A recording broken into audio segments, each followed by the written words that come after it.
Hi again everybody.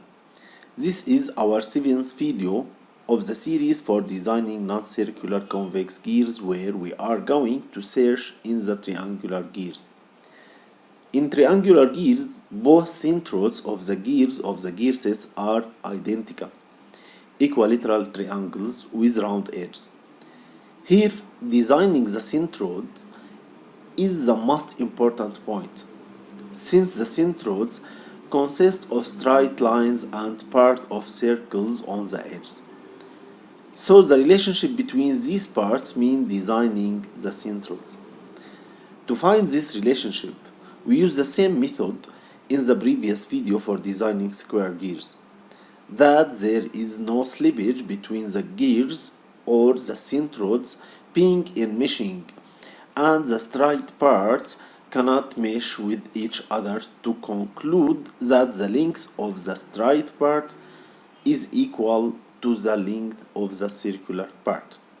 For simplifying the design, we can use the number of teeth as input, which must be divisible on 6, wherein the centroid can be divided into 6 parts, equal in length of course, 3 straight and 3 circular parts. From the figure, we can find the relationship between the straight and round parts of the triangular centroids.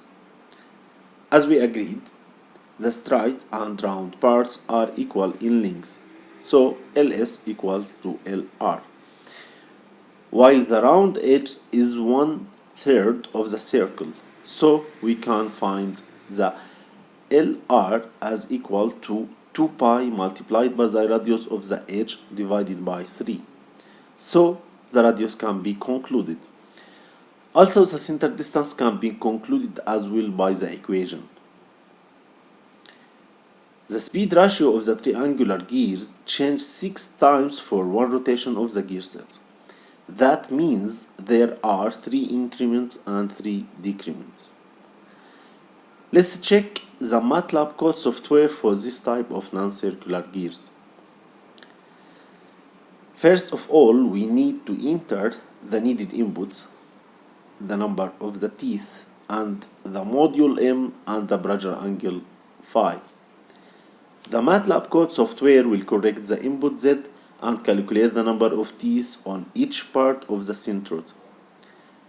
The second step is the generation of the teeth profile for each tooth and save the coordinates of each tooth into text files, wherein the teeth on the straight parts of the centroids are arc ones and the teeth on the round edges are circular ones.